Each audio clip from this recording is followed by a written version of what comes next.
to somebody, I'm dropping it in your inbox, that failure is a part of success. Right. As strange as that sounds, failure is good. It is failure that teaches us. Oh yeah, because sometimes you can learn from your failure. Then not only does failure teach us, but failure has a way of training us. It trains us that just because you don't get the desired results you're looking for does not mean it's time to throw in the towel. Not only does it teach us and train us, but it has a way of transitioning us. Because if something were not to fail, you wouldn't end up in a better place. Yeah. Now, I'm speaking to somebody in this room who's trying to grapple with the fact that you have perhaps lost a job and it was your fault. Perhaps you mismanaged money and it is your fault. Perhaps you've had relationships to fail again and again. But I've come to tell you that life goes on. I've come to tell you that all failure is not final. It is said that Winston Churchill failed the 6th grade and lost every public election that he was involved in until he became prime minister at the young age of 62. It is said that Albert Einstein could not speak before he was 4 years old. He did not read until he was 7 years old. And then he was expelled from school. His parents described him as subnormal. The teachers described him as unsociable, adrift in dreams forever. So I'm trying to say something to somebody here. Dr. Martin Luther King reportedly was arrested 29 times for his civil rights work. But yet he persevered, and you heard the quotes such as, "The time is always right to do the right thing." You heard the quotes that injustice anywhere is a threat to justice everywhere. The true measure of a man is not what he does in comfort and convenience, but what he does in difficult times. You heard the quote that darkness cannot be driven out by darkness, but by light. Hate cannot be driven out by hate, but by love. He went on to lead the SCLC, the Southern Christian Leadership Conference, and the Montgomery Bus Boycott, won the Nobel Peace Prize in 1964, many other things, that accomplishment he achieved because he understood that all failure is not final. Right. Well, let me see if we can show you the tension and the trouble of the text. Mark chapter 5, verse 12 is the first request that's made of Jesus. The demon requested to enter into the swine. Then in verse 17, the residents of the city requested that Jesus leave. Verse 18, it is on his way back to Capernaum that Jairus and this anonymous woman is waiting to welcome him back home with requests of their own. Well, when we look at what Mark repeats about the Gadarean demoniac in verse 1 through 20, then the ruler of the synagogue in verse 21 through 23, and verse 35 through 43. And then the woman with the issue of blood in verse 25 through 34. When we compare this woman to Jairus, Jairus was the chief officer of the synagogue, a public figure in town. This woman was in anonymity, a nobody, an unclean person. They approached Jesus very differently. Jairus approached Jesus eloquently. "My little girl lies at the point of death. If you will touch her, she will be healed and she may live." The woman comes from behind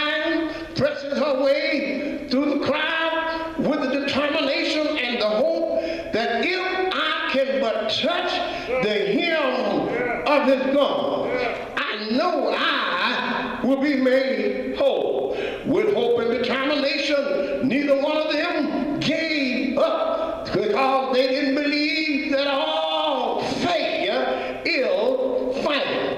But as we look at the trouble of the text, we find the condition of this woman. She is diseased. It is a picture of what sin does to the human life. It is the fact that according to Genesis 9 and 4, life is in the blood. This woman was hemorrhaging. We really don't know her real issue is in anonymity, but the symptom of her issue is she's bleeding, and she's been bleeding for 12 years. According to Leviticus 15, 25 through 27, the woman was deemed unceremoniously unclean. She was deprived of motherhood. She was ostracized from people. She was barred from the temple. This woman, the word in the Greek for bleeding is a whip, meaning that life was being whipped out of her. She was losing life day by day. She had to be weak by this condition and all that she had gone through. It is apparent that this woman at one point in time had some money, because the text suggests that after she spent all that she had, but was nothing better but grew worse. Well, there are some remedies that are trying to invite us to subscribe to them.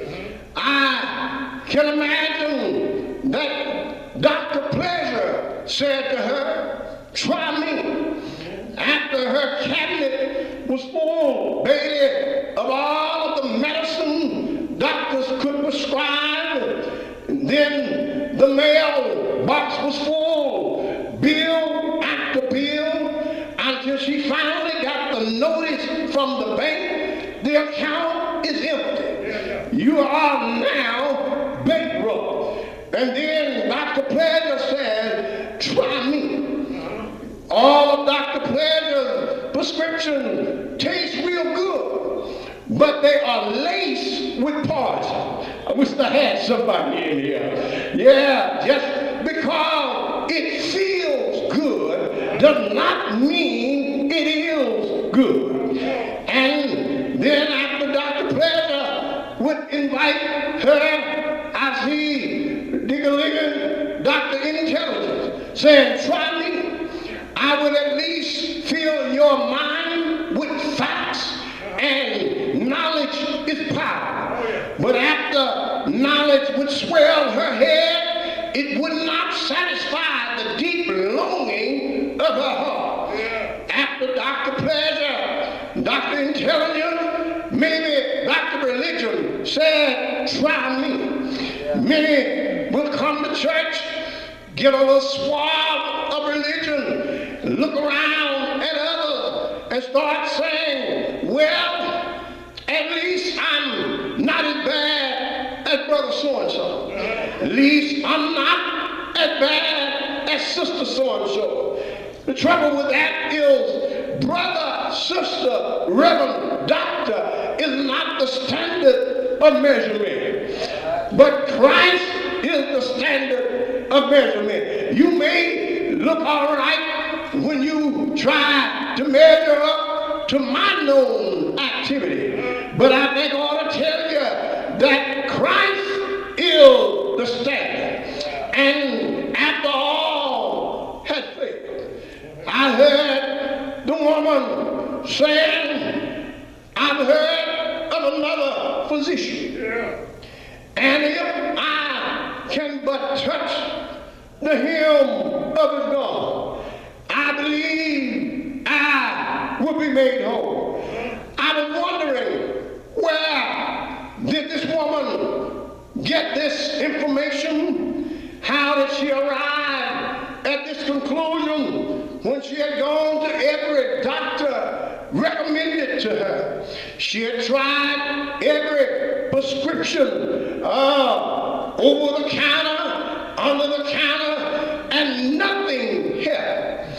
What happens in life when you go to where you expect to get help, but really you're hurt? But I would not throw the doctors under the bus.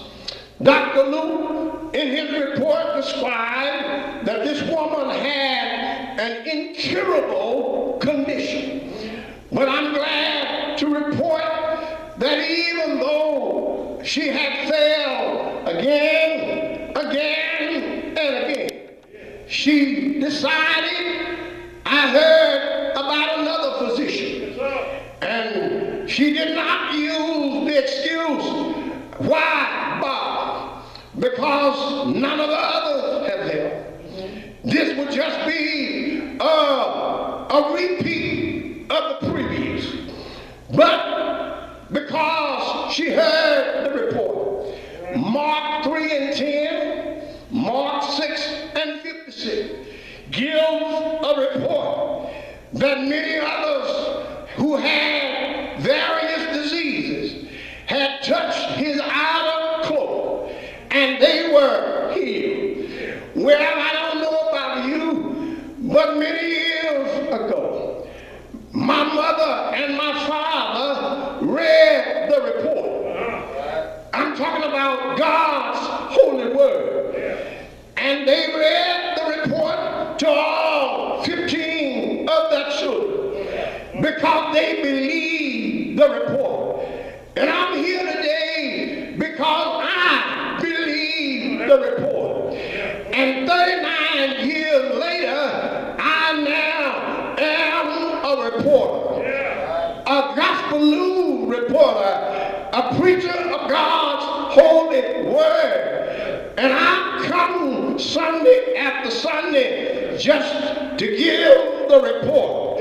I'm glad you asked, Reverend, what is the report? She said, if I may touch but the hem of his garment, I know I will be whole. My Lord, and she pressed her way through the crowd with what little strength she had, believing all failure is not found. And when she touched him, yes, Mark said, he turned around and said, who touched my clothes? Well, the woman trusted that if I touch him, he will touch me. I'm wondering, is it anybody present at this worship experience came to get your touch that you might touch him? When she touched him, the virtue dried up. No more seclusion, no more bleeding. Immediately, what she had been dealing with 12 years and giving her day after day sorrow, it was over the moment she touched him. I don't know who you are today. I really don't know what you're going through, but I come to report if you can just touch him, it's over right then and right there. Wonder why did Jesus ask that woman who touched me? It is because he requires us to confess. He wants us to open our mouths and tell him, I am a sinner. I am a wretch yes, with my mouth I believe, in my heart, with the mouth confession is made, and with the heart you believe unto righteousness. And then look at the reward. He said to her, daughter, your faith has made you whole. I come to report, I know I am a child of God. Yes, I am. And he's mine, and I'm his. He saw the best in me when everyone else around me will only see the worst in me. Ain't it all right? Let me conclude. The report is he loved me. I said he loved you because John gave me a report.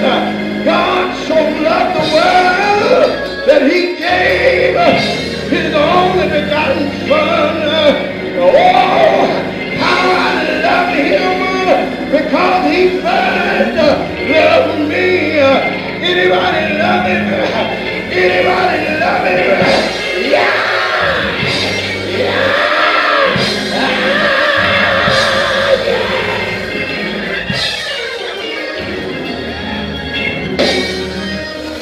I'm going to keep on giving the report.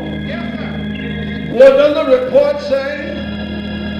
I know 2020 was rough, and even in 2021 is still tough.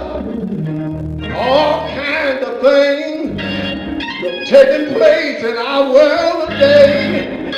But I've got good news. It won't last always. For one of these old days, we won't have to cry no more.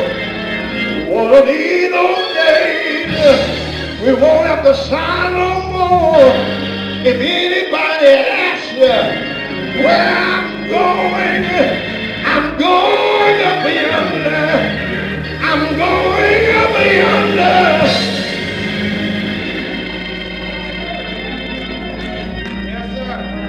All failure is not idle.